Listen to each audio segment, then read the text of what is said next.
Penn State football gets a commitment on the beginning of 4th of July weekend. The fireworks already started. Ryan Snyder here with us, and we have our first 4th of July pun right off the bat. Ryan, how you doing today?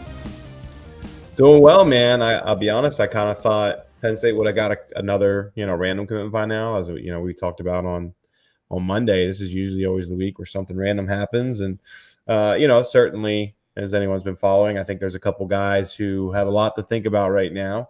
A few guys that I thought Penn State would certainly be in a better position with than it appears on June 30th. But we'll see. There's a lot of guys still trying to figure things out. But there's going to come at some point. And hopefully it's not this weekend. I'm definitely scared it's going to be this weekend where we got to scramble. But yeah, hey, Penn State picks up a big one here in DeAndre Cook. Yeah, DeAndre Cook, the latest Nittany Lion defensive tackle for the class of 2024. We'll go through his recruiting ranking here, both in the On3 industry ranking and in the internal On3 ranking. Ryan, underrated player or properly rated player? I know that this is also going to be updated soon-ish, but where do you see DeAndre Cook here from what you see on screen? Well, a couple of things I'd say is one, we don't have a ton of testing numbers and things like that. So that kind of makes it hard at times to compare, right? When I see him ranked 1,052, more often than not, I think, yeah, Penn State's probably getting him a better player than 1,052. Right. Now, the way On3's industry ratings work is just kind of all like that's not Charles putting that in there. It's just all right. Kind of an algorithm, and so I try not to overthink the On3 industry rating when it gets past like 500, 600. It's just kind of all. That's why we give them both on the channel, by the way, because it can be influenced by the fact that I believe in his ranking, really not a whole lot from ESPN in terms of information there. Rivals has him rated very low. I don't think they even have him rated as a defensive tackle. Like, he doesn't have a ranking there. So some incomplete information, some very low rankings, and so that's why you got the On3 ranking there as well, but not too far off, I'd say. On3, 89th tackle defensive lineman in the nation, 97th in the industry ranking. So another guy who has upside that Penn State sees, local in the region player that has, I think what they're looking for in terms of a lot of the measurables and physical stuff, right?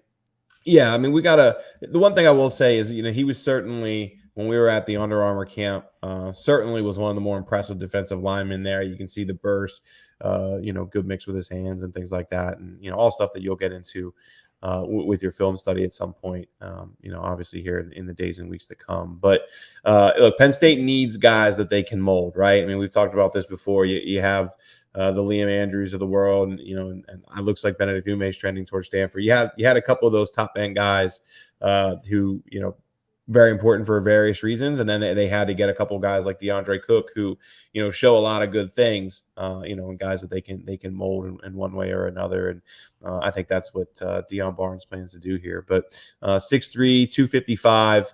I'm still kind of just getting to know Cook. Sean's been talking to him a little bit longer than I have. All good things to say, though, about Penn State. He said, I came down to kind of a gut feeling.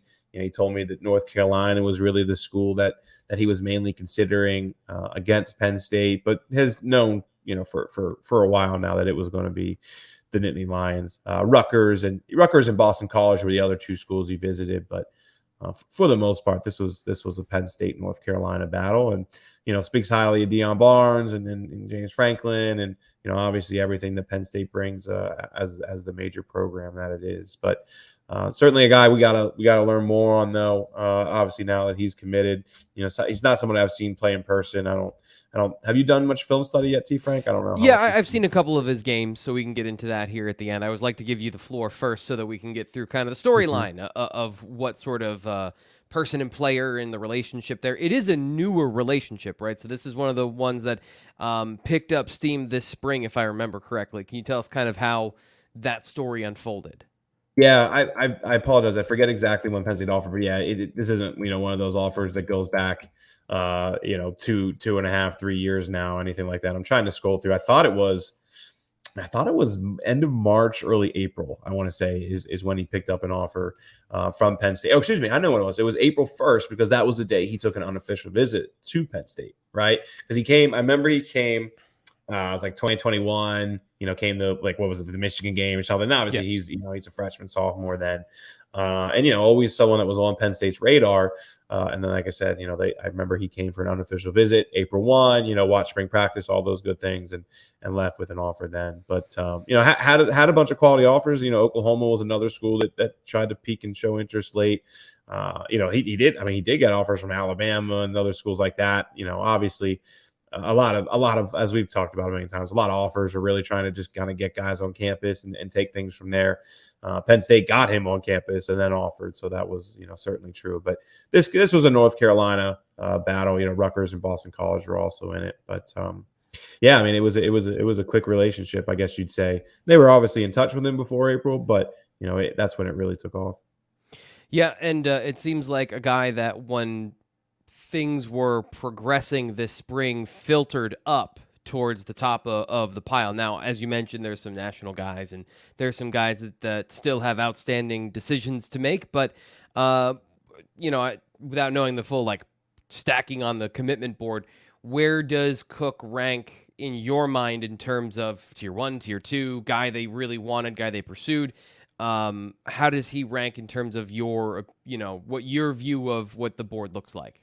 Anyone who takes an official visit is in my eyes tier 1, right? I mean, I know you can certainly look at guys who get offers later, guys who get offers earlier. Look, if you're taking an official visit to Penn State in June, you're important, and I think that's really what you need to know there. I mean, obviously, you get down the road, right? We'll get into the fall, we'll get into the December and January, and those were kind of the guys that at one point or another, maybe those are the kind of the guys I look at as a second tier or third tier guy. Guys that you're trying to fill your class in with, but. If you're taking an official visit to Penn State in June, you're incredibly important. So I look at all these guys as tier 1, and I know fans might look at it differently, but you only get 50. Well, I guess now you get 70. That rule just changed today as far as official visits, but schools. Look at you being up on everything like that. That's impressive. I would have a 5-day lag, but when I saw it before that gets filtered into the brain. That's kind of my job though, to pay attention to those kind of recruiting rules, but anyway, my point is they're important, guys. And the schools aren't wasting those visits on anybody. I mean, at one point, I think Penn State had official visits scheduled with however many guys who didn't show. And a lot of those was because Penn State said, hey, look, we're filled at this position, or, for one reason or another, they cancel visits on guys. So if you're coming and you're taking an official visit to Penn State, it's because you're an important player. Yeah, and I think that you can see when we roll the film here and we talk a little bit about DeAndre Cook. He is the typical Penn State football defensive tackle prospect, where he is undersized for the position at the next level, but obviously has a big frame. And, just comparatively, I think he's got a bigger frame than Xavier Gilliam, so I think he's a guy that projects as kind of a run-stuffing, physical guy with some explosion behind all of that. But 255 right now, I can see he's got a big frame.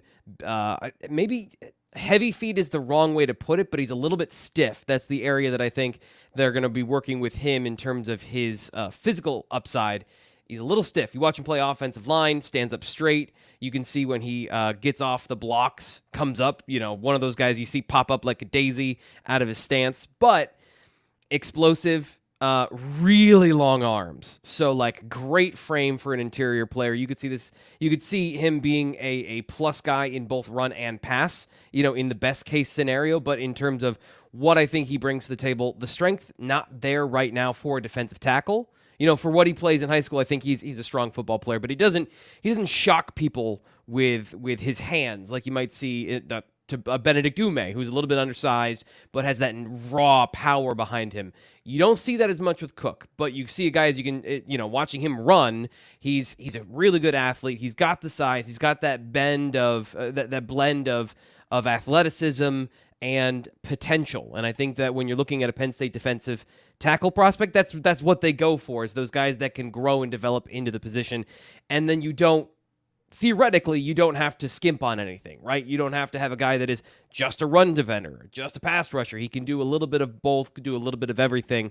And that's really what you see from him is this kind of 5 technique defender at the high school level, which, by the way, is super interesting. So many teams, Ryan, are going to this 3-down front with the spread offenses and the RPOs in high school there's so many more of these tweener guys. They're even defensive end projects and prospects for the next level that Penn State's been targeting. Some of them are playing head up or inside because of the way they're having to defend these, more modern offenses in high school. It's very interesting, and I think it leads to a guy like Cook and Penn State identifying a good fit there from the physicality side. Yeah, it's also just get your superstar in the best position to make plays, right? I mean, plays like Friendship, obviously, they've got Dylan Stewart's of the world and a couple other guys who are absolutely going to play Division I. But a lot of schools, it's just, especially defensive linemen, things like that. It's just finding matchups, and hey, you're gonna get more opportunities off the edge or in interior, whatever it may be. Yeah, that's always a big part of it. But one thing I would say is, you mentioned Xavier Gilliam in there. Obviously, Gilliam, we expect Gilliam and Cook to both be defensive tackles down the road. We did get to see Gilliam and Cook both at the Under Armour, and Cook certainly, obviously 255. Like, I think 255 is pretty good. Like, I mean, I think that's gonna work for him. He's a legit like 6'3.5", pushing 6'4". I wouldn't be shocked if he gets close to 6'4", at some point.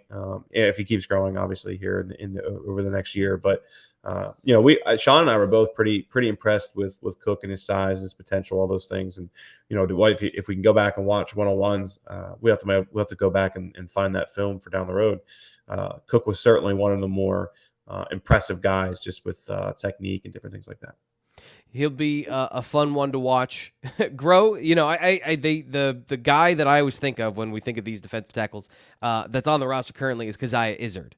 That's kind of the mold of a guy that played that defensive end, but really big, strong guy at high school who's going to transition into a defensive tackle at the next level. So that's also the timeline. I think it's important for Gilliam and Cook when you're talking about these players and trying to provide the context here. That's also the timeline of they're going to need a couple of years to grow into the position, both from a technique perspective and from, a physical perspective. So that's hopefully setting an expectation for Penn State football fans about DeAndre Cook. Lots of upside in Cook. Great athlete. And sounds like a good fit for Penn State football. Anything left on the bone you want to pick off here as we get out of to the end of this video?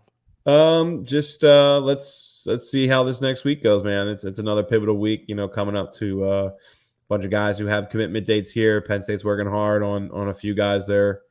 They're worried about getting away. Obviously, David Poly is going to be July 1, looking like USC there, which, man, that one really surprises me because it was all Michigan, all Penn State. USC wasn't really in the mix at all much, and he goes out there and obviously, look, I'll never begrudge anyone who wants to go to Southern Cal, for a multitude of reasons. I wonder what it was, Ryan. I wonder what happened. Well, I mean, this is my thinking face. Yeah, I mean, obviously, they have a heck of an NIL program. I assume that was part of it.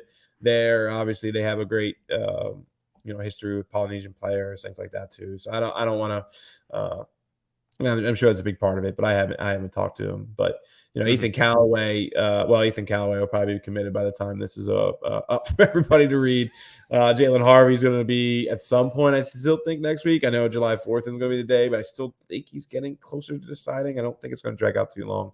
Obviously, Nick Marsh then, and we'll see where things go next weekend with Williams and Ume and others. But I'm still just kind of surprised that this week wasn't a little busier than it was, and I know Penn State was hoping for it to be a little bit busier. So they're happy to get Cook on board, and I think they feel good about Williams here next weekend. But we'll see what happens.